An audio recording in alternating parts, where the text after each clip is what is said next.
The living room is where you make life's most beautiful memories. But your sofa shouldn't be the one remembering them. The new life-resistant, high-performance furniture collection from Ashley is designed to withstand all the spills, slip-ups, and muddy paws that come with the best parts of life. Ashley high-performance sofas and recliners are soft, on-trend, and easy to clean. Shop the high-performance furniture in-store or online at ashley.com. Ashley, for the love of home.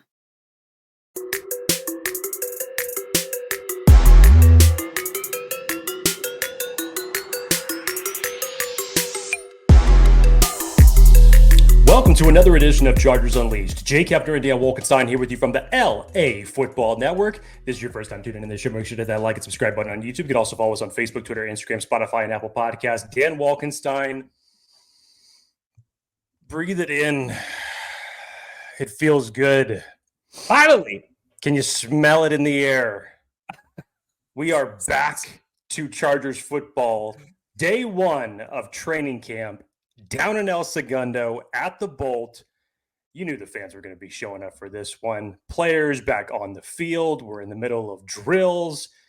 It is that calm before the preseason storm, as they may say, just reminding you that we are that much closer to the NFL regular season. And it started today out there on the field. We're going to cover all the biggest happenings of what took place out there, along with covering obviously some big quotes from the press conferences from Jim Harbaugh to Justin Herbert to Derwin James. A lot of things to talk about today, but of course, before we do that, Dan Wolkenstein, sir, how are you?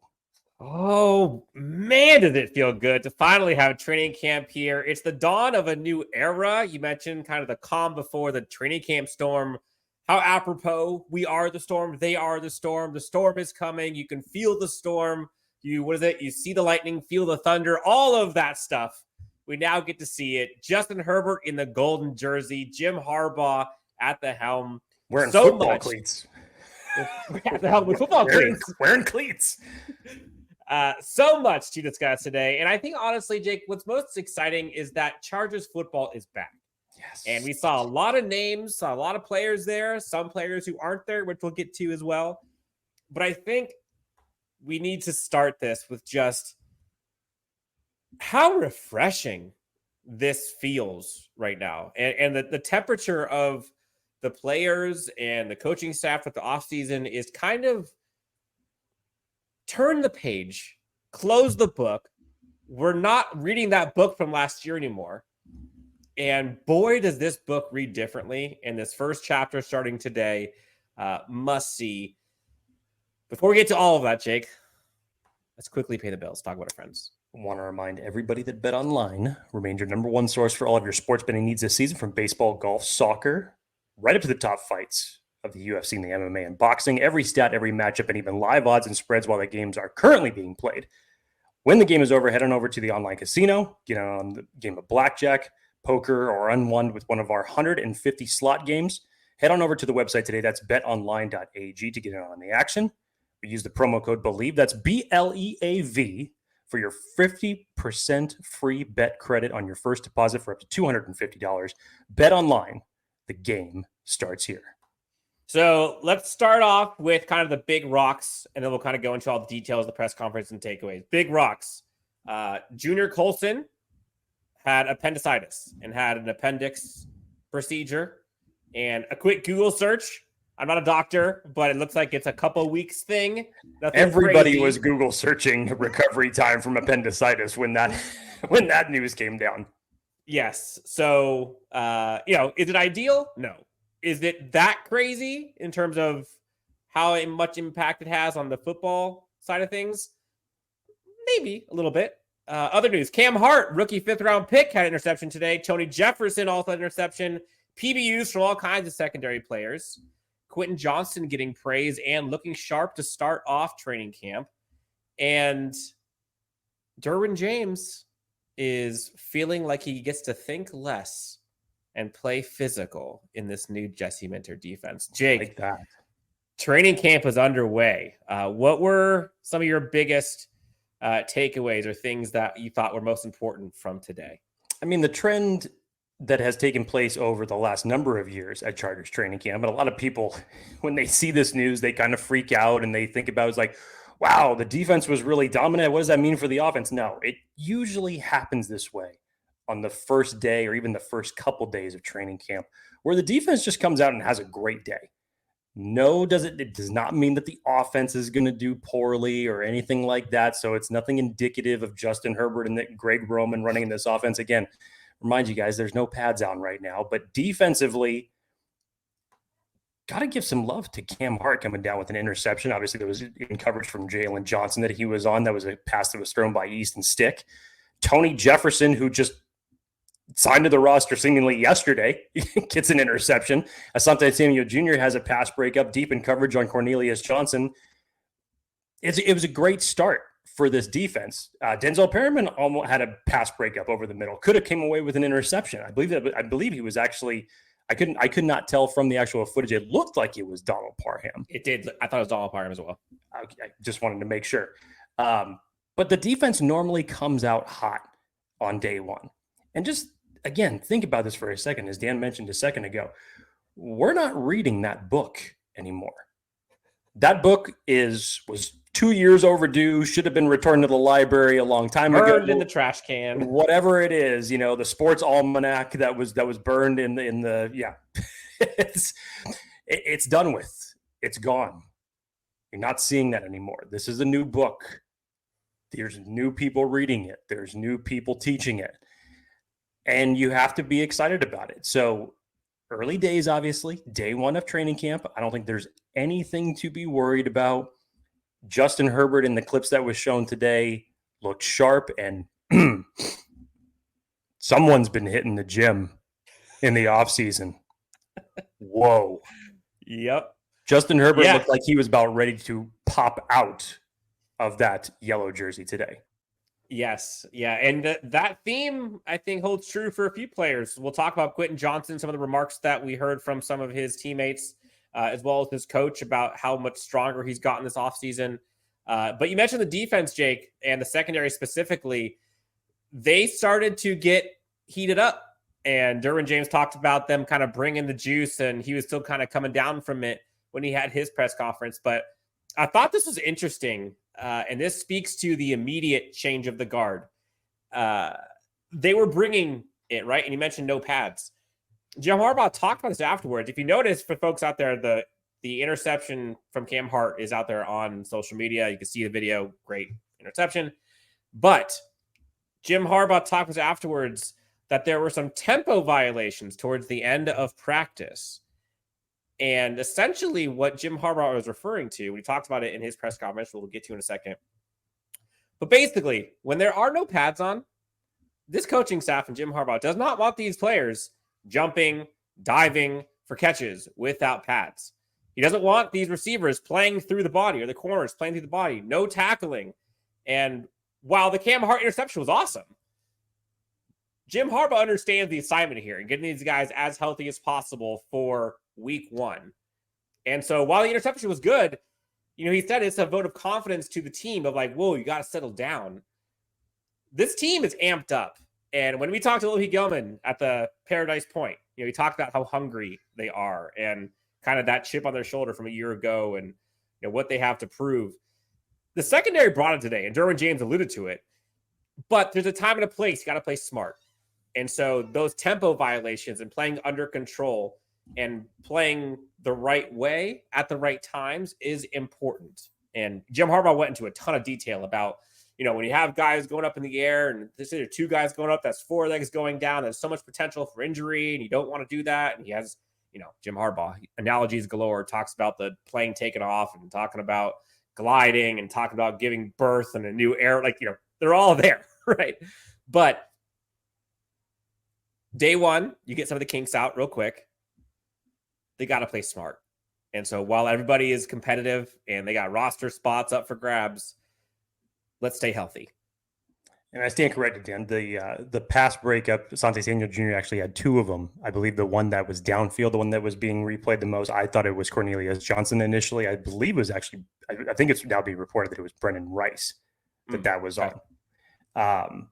But still, Dan, in general, as you were talking about, this whole tempo, while everybody's just expecting, it's like, okay, it's Jim Harbaugh, it's Jesse Minter, it's Greg Roman, the physicality, but still at the same time, I'm sure some of this has come from Ben Herbert as well to like say, hey, look, I know I'm making you guys harder to break, but let's put our foot on the gas when it's necessary, when we absolutely need to.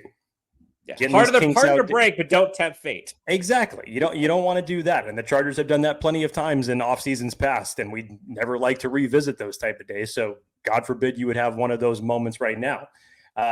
Dan, you go back to one of the things that I actually liked. Let's flip it to the opposite side of the ball here. It was good for the fact that you have J.K. Dobbins and Gus Edwards. Thank you. Yeah, Gus Edwards out there right now. You can't think Gus Bradley. For some reason, that was the name that was popping into my head. I'm like, that is not correct. So apologies for my flub up right there. Edwards, Bradley, come on. They're both first names. Yeah. Gus Edwards, he didn't end up participating in team drills, but he participated in individuals drills today. And it gets you thinking, Dad, like imagine what this is going to look like when these guys put the pads on and start running through. This is going to be a powerful running back unit. I'm not even just going to single out one person. I'm talking about the entire unit. And when the pads come on, is a unit. Yes. And when the pads come on and we start getting into these preseason games that aren't too far away now, I'm really going to be excited to see how they're going to deploy them. Another aspect of this whole running game and blocking scheme, Dan, remember back last year when Jordan McFadden was being used sparingly as a fullback? Mm-hmm.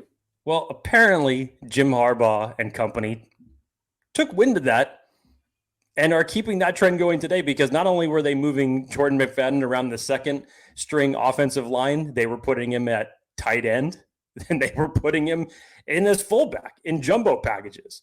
So if they can put him more in those type of jumbo packages like they did last year, I would love that. They put him in as a jumbo tight end. They put him in as a jumbo tight end and fullback. To me, that's just, if you want to emphasize and put that exclamation point on power, I love it. I love it. Love that idea. So give me some more creativity to this offense, please. I was going to say, give me the offensive line that is that big and beefy already, and then add a fullback offensive lineman. Like, why not? Give me that with Gus Edwards as running back. Like, can you imagine? Yes. Ooh.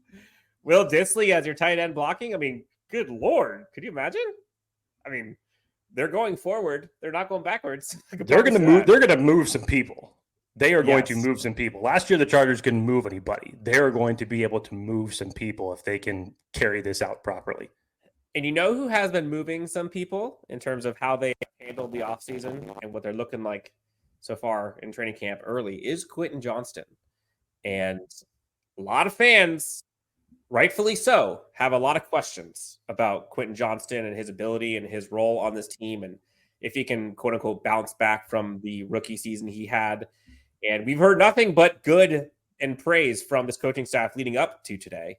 And today was the first where Chargers fans and folks got to see kind of the fruits of those. And again, it's one day, no pads, we'll see. But Quentin Johnston appeared to look sharp. According to Daniel Popper, he looked crisp in his routes. I think he was 3 of 4 on targets. According to Jim Harbaugh, he is looking stronger. I spent a lot of time with Ben Herbert on the strength side of things, combining strengths with agility and speed and size, all those things. Jim Harbaugh and Justin Herbert both praised Quentin Johnston, talking about him kind of getting a bad rap from media and from folks outside the building, or maybe inside the building, I'm not sure, last year. But Quentin Johnston appears to be in the good graces of his coaching staff, I'll tell you that much. And Jim Harbaugh calls him one of the best guys on the team. So Jim Harbaugh and Justin Herbert, high praise for Quentin Johnston. Now, it's not just Quentin Johnston, obviously. The ball was thrown around to a bunch of people today. Stone Smart, Josh Palmer, DJ Chark, Quentin Johnston, all getting targets. But I think if Quentin Johnston can be the Quentin Johnston that they thought they were getting when they drafted him, and be the Quentin Johnston that played against Jim Harbaugh while he was at Michigan, that's a Quentin Johnston I'd like to see more of.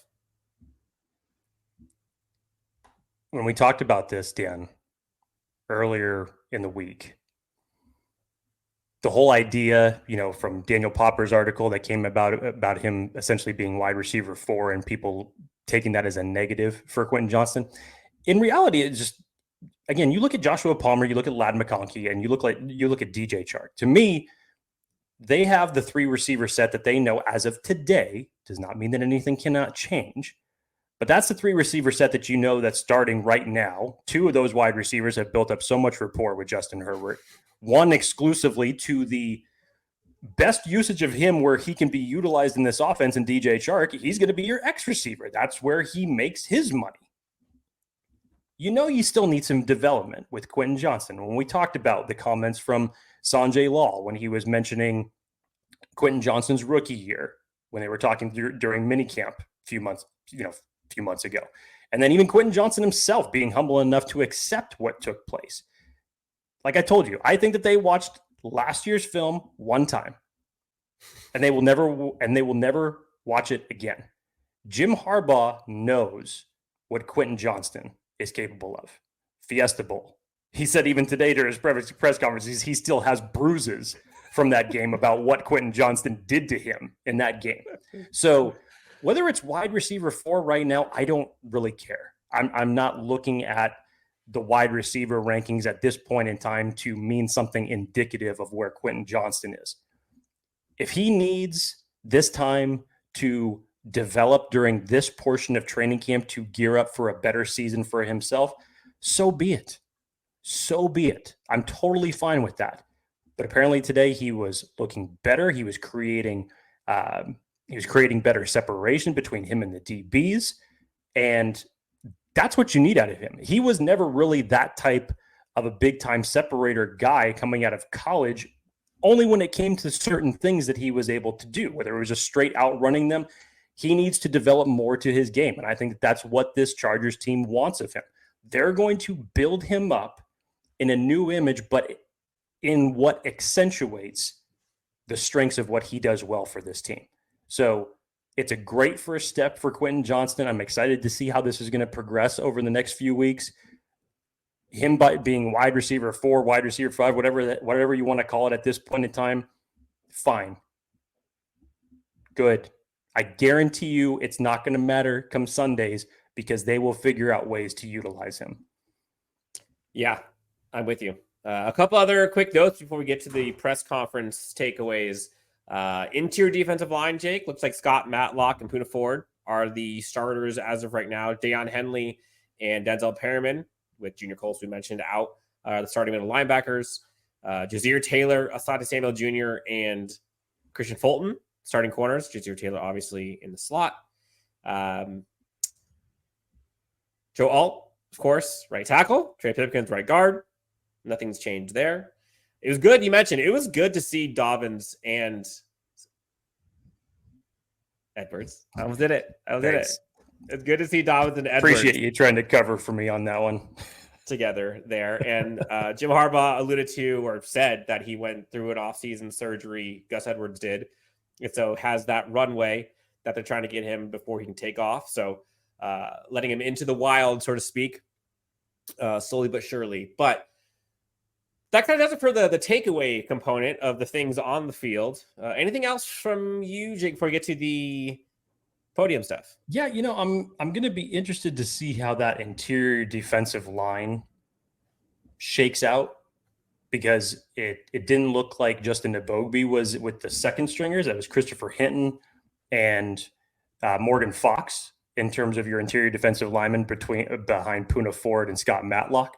So it'll be interesting to see over time where he ends up, because I know obviously from what we've heard from Jesse Minter, and obviously if you listen to the Trevor McHugh when he joined us last week, he's a versatile chess piece for the interior defensive line. So I'm very interested to see how these next few weeks progress for him.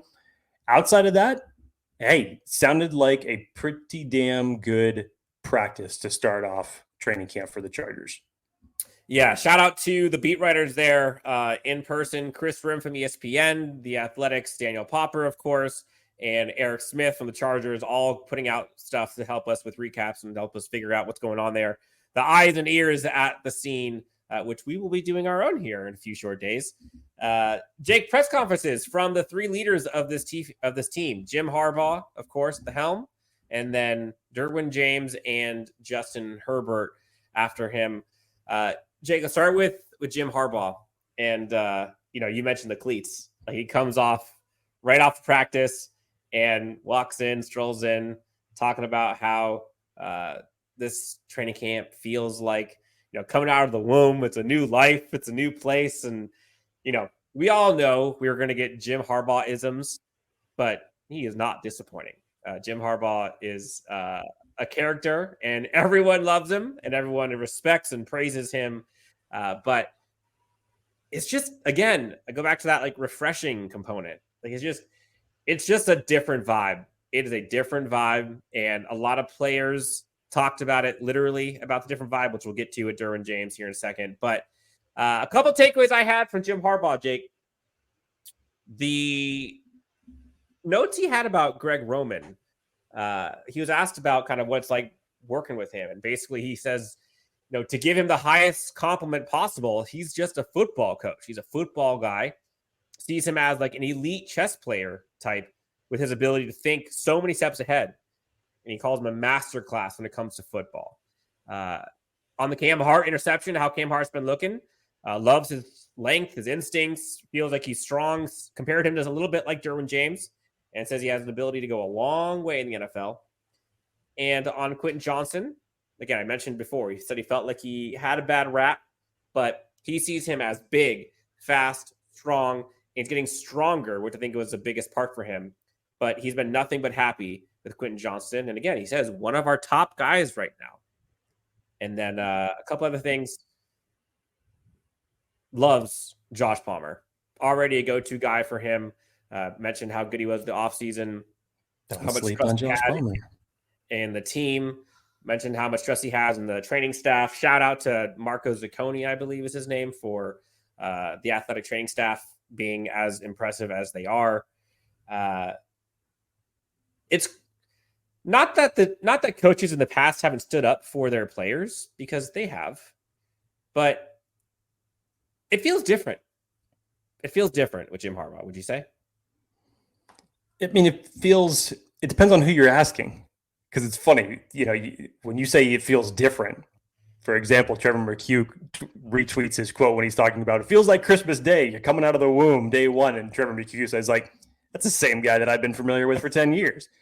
You talk to the Chargers fans. Same Jim Harbaugh, different Chargers. Exactly. You talk to Chargers fans and other people that are covering this team. I mean, I think we've known that it's been feeling different now for the past few months in press conferences that we've heard Jim Harbaugh speak. But now we're in the thick of it, Dan. Now we're actually talking about getting serious about football. And you're able to elaborate a little bit more on what the game plan is going to be, and where the focus is going, what the strengths are going to be of certain guys, what they need to work on. I liked how Jim Harbaugh just came out and said, as it relates to Quentin Johnston, you mentioned a couple of those quotes there, Dan, but just flat out saying he's going to be a problem for people. I'm telling you right now, there's a different way to instill confidence in other individuals. And again, most head coaches would of course give encouragement, but probably to say, he's coming along well, give you just, the vanilla type of answer that we covering this franchise have probably heard for a long time. But when you make some of the statements about Quentin Johnston, as Jim Harbaugh did today, that pricks your ears up, because we all know that last year is a year that we want to forget about as it relates to Quentin Johnston's rookie season. Quentin Johnston wants to forget that year himself. So what is this Quentin Johnston going to look like in this offense? He talked about him, his ability to pluck it in the air. He's talking about things that go in direct contrast with what a lot of us have seen or have heard or believe about Quentin Johnston. And again, we've all heard how good a work ethic he has and how good of a head on his shoulders he is and how humble he is and how much of a workhorse he is and how much he's wanting to be good. Like, we've heard all of that. But this is the first day, and this will be the time we get to start seeing those. And again, it's a results business.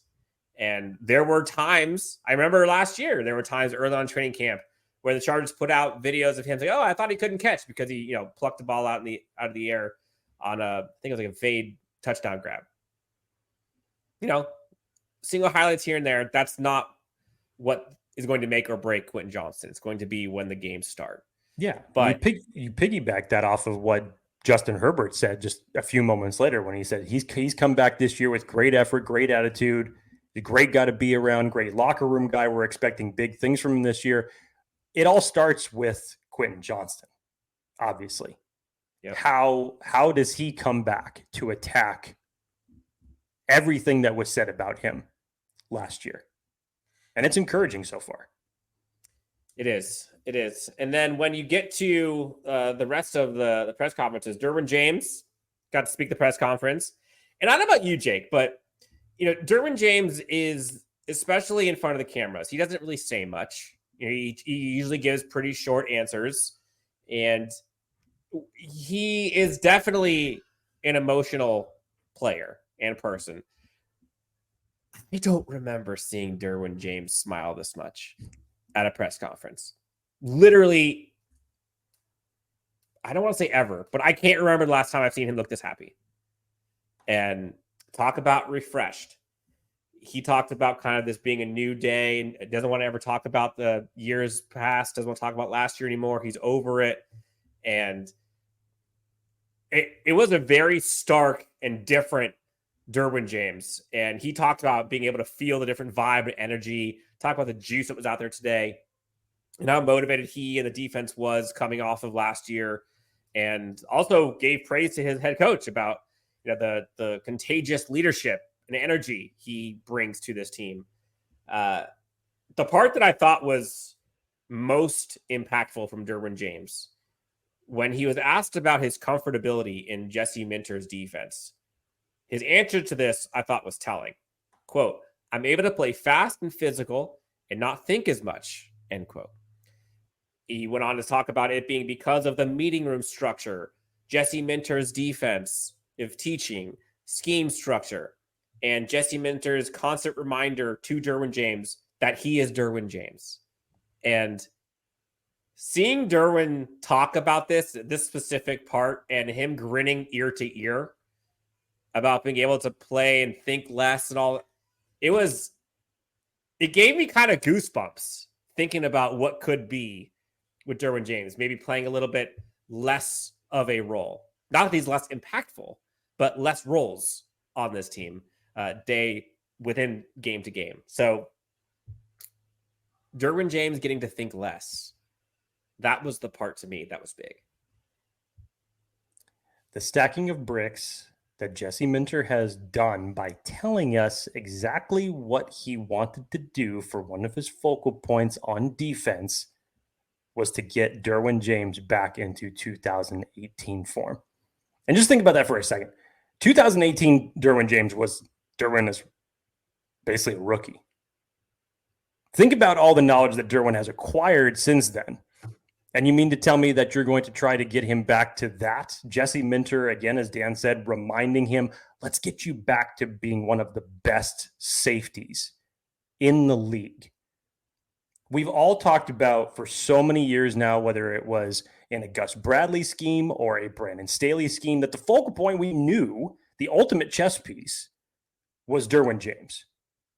And this secondary essentially, especially save face for corner, relies heavily on him. But over the last couple of years, it's relied too heavy on Derwin James. Yes. So him saying quotes now about, I'm not having to think too much, I can more just react, be where I want to be. You got to get excited about where number 3 is going to be on the field and what he's going to be doing. Yeah, and what was he ranked? Again, these rankings don't mean much, but his top 100 ranking, Jake, did you see what it came in at? Number 83 for Derwin James. You don't think that's bulletin board material for him? Sure. Oof. So I think he's going to remind folks real quick who he is and what he can do. Also gave praise to Cam Hart. He's a Cam Hart guy. He's a Cam Hart guy.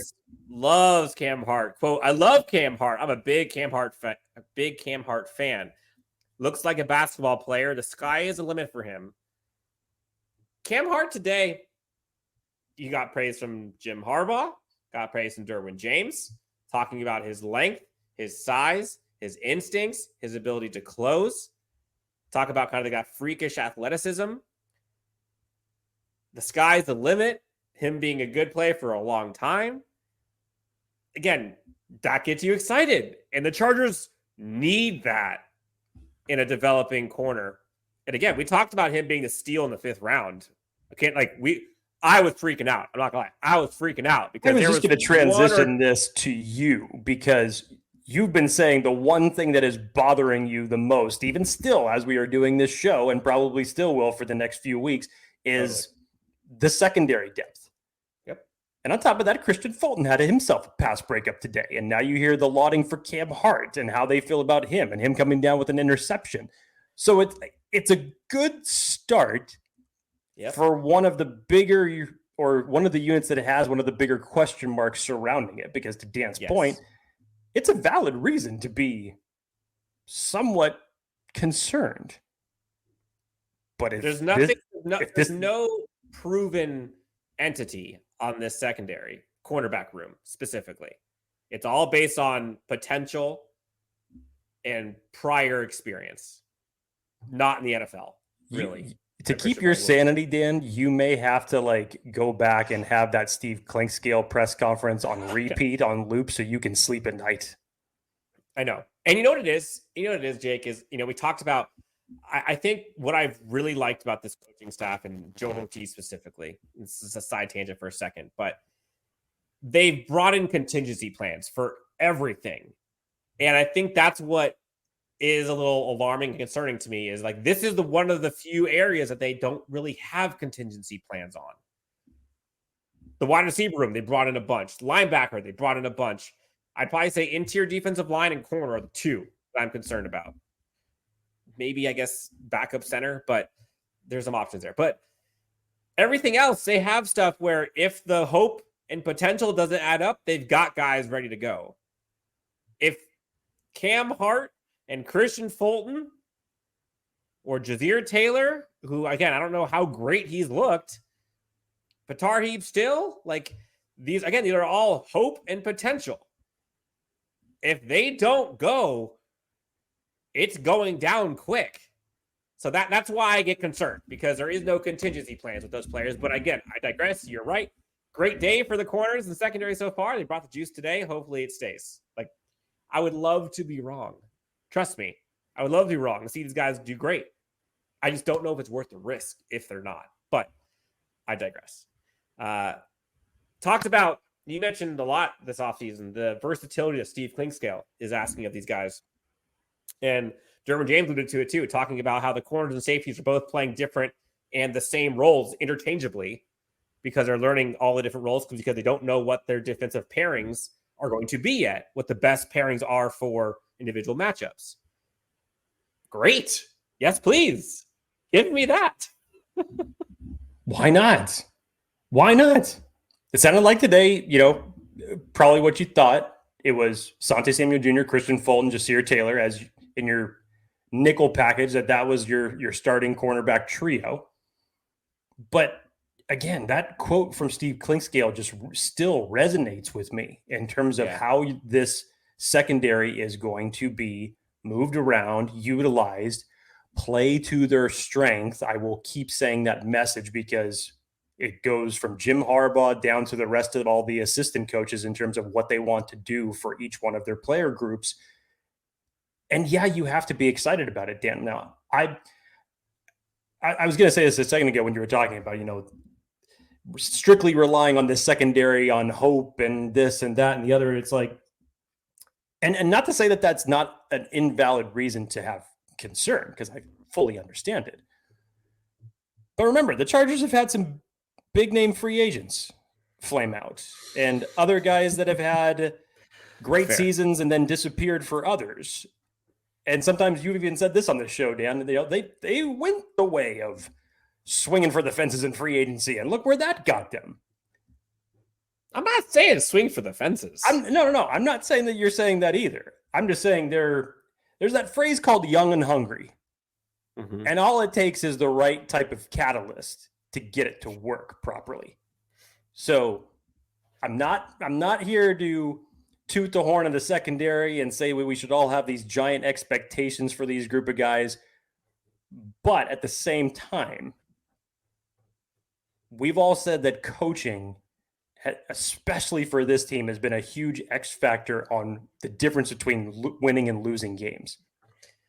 Now the staff that's essentially been rebuilt from the foundation and that is in charge of coaching up every one of these position groups, it seems like, as Derwin James was talking about today, it's infectious. It's contagious. You want to be a part of it. Good start for some of the new faces in the secondary. Can a guy just get some veteran presence on the DB room? Like, that's all I want. Can I get one? Can I get one? Just give me one. Let me buy a vowel, please. Gosh, that's all I'm asking for. Last one, Jake. The golden boy, the golden jersey, the man himself, Justin Herbert, was at the podium today. And you mentioned how that shirt's looking a little tight. Yeah. I don't know if he went shopping at a rack too small or he's getting too big.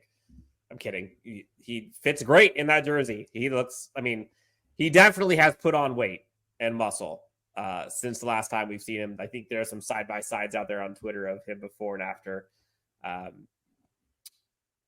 Takeaways from Justin Herbert, Jake. There is no question that this is body by Ben Herbert behind this. TM. Yes. Trademark it, whatever it is you need to call body it. By Ben. we saw the photos early in organized team activities when everybody was hitting the gym. I mean, we've already obviously seen the transformation that Zion Johnson has put in 1 year. And now look at your quarterback. Obviously, we don't expect that strength to be there for him getting hit by defensive linemen. No, we expect that strength to be there for much better reasons when it comes to throwing the ball downfield, being more precise, utilizing his legs when he has to. So it's a great showing for him. It's just like, to me, I just thought all he really needed to do was just stand there in front of the camera for 10 seconds and then just walk away and just say, fine. I don't even really care what he has to say because he looks great and he looks like he's been transformed in a single offseason. Yeah. And Justin Herbert, he's so good at the podium in terms of just he's what you want your quarterback to sound like and look like at the podium. He's so well put together, doesn't ever say too much, doesn't ever say the wrong thing. But the things he did say today, a couple things here as we get going towards the end of the show. Also praised Jim Harbaugh's energy and his leadership, and basically everybody else has praised Jim Harbaugh as well. And Justin Herbert just gets in line of the rest of them doing it. Agreed with Jim Harbaugh on Quentin Johnston and acknowledged how hard it is as a rookie and talked about how good he's been this offseason, his work ethic and attitude and his locker room presence.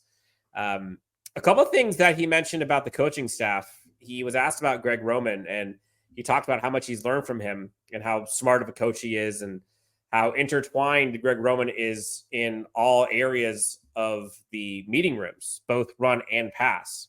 And he specifically talked about the way that he is able to marry the run and the pass game, his ability to set up the run, play action, opening up the pass game, and kind of how connected he is to all the rooms that make that happen. And we've all seen it, how effective he's been. He's arguably the best at it, especially the run game.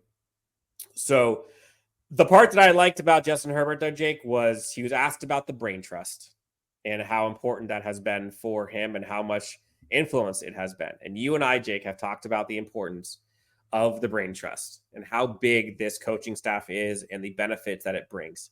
And Justin Herbert basically looked like he was just reading off our notes because talked about how helpful, how approachable everybody is, how much knowledge there is. Talked about Mark Trestman and Marcus Brady and Greg Roman and Shane Day and how everybody is able to, collaborate so willingly.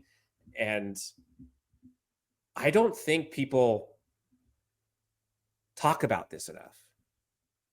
Like, Justin Herbert has a staff now that I think we've all wanted him to have. And the amount of experience this staff has and can give to this team is invaluable.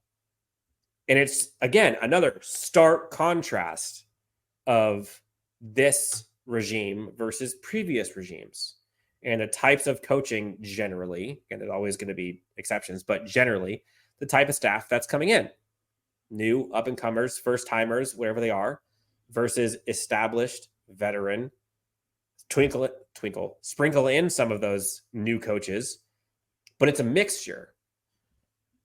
That brain trust is huge. And if it's impacting your quarterback, you damn well know it's impacting the rest of the team.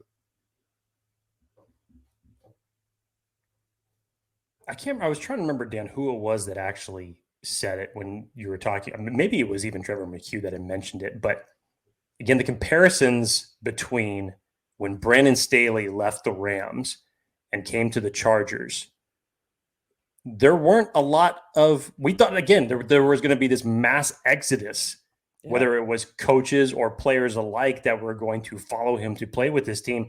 That wasn't the case. When it came to Joe Lombardi, we know that wasn't his first choice for the offensive coordinator. His first choice went somewhere else. And so you mentioned this from a standpoint of Jim Harbaugh, this brain trust. Look at how many people have come over to now create this new look for the franchise from a coaching perspective. It's just absolutely ridiculous from the standpoint that Jim Harbaugh can pull a handful of coaches after winning a national championship game, his defensive coordinator, his secondary coach, his defensive line, the most important strength and conditioning. And then you go back and you rekindle some old ties with Greg Roman, and then you listen in a way to your own quarterback to say, what is it that you really need? Who did you have a great relationship with, or who would you have a great relationship with? I need Shane Day again. And you go out and you make that priority and go get him to be a part of this team. That's something that you could not even tell me that 20 years ago could have happened. And the closest thing to it would probably have been the Marty days, but that wasn't anything from a prior relationship. That relationship built up and developed. You've never seen anything like this for this Chargers team. So, as you mentioned it, Justin Herbert has a cachet of coaches and experience that he essentially can go anywhere to help himself grow, develop, get better. And I love the fact that how he kind of gave you a little bit of a peek behind the curtain for, again, anybody still wondering that Greg Roman is going to take the football out of Justin Herbert's hands. No, it's not going to happen. It's not going to happen. He's only going to give Justin Herbert something that he has not had successfully and consistently for a number of different years. You had a good running back on the fantasy numbers in Austin Eckler for a couple of years. But in terms of a productive run game, Justin Herbert hasn't had that. So, yeah. So be excited about the pieces that are now around Justin Herbert. Personally, I don't think that he's going to have a favorite target either, Dan. Third and Keenan, unfortunately, those days are gone. But if it means that Justin Herbert can tell a defense, you think you know who I'm going to throw it to now on third down? Think again. I like having more options than less options. And if Justin Herbert can start being that type of quarterback that spreads the ball around, regardless of what name is on the back of the jersey, we're in for some fun. We are. Training camp is back. Day one in the books. We will be doing these throughout the next several weeks because we know how important these training camps are, both to our listeners and viewers, but also to this team. And so we will be there at camp shortly. So stay tuned. Day one in the books. Feels good. We got some nuggets too. Feels good. excited to go down to El Segundo this week. Yep. The contingent of the fan base that is going to be down at the Bolt later on this week is going to be fantastic. Cannot wait to see a lot of familiar faces that are the Chargers faithful that always go to every training camp. And the atmosphere is going to be, no pun intended, absolutely electric. Yes. So, Jake, this has been fun. Can't wait. These are the best times. I love doing these training camp recaps and overviews and takeaways and seeing how excited this fan base is for this. I can't remember a training camp that had this much hype and this much excitement with a new regime. And a new regime brings excitement regardless, but this one feels different. We've always said it. I know it's cliche, but we'll be here every step of the way. For Jake Hefner, I'm Dan Wolkenstein. This is Chargers Unleashed. We'll talk to you next time. Stay cool. We'll talk to you soon.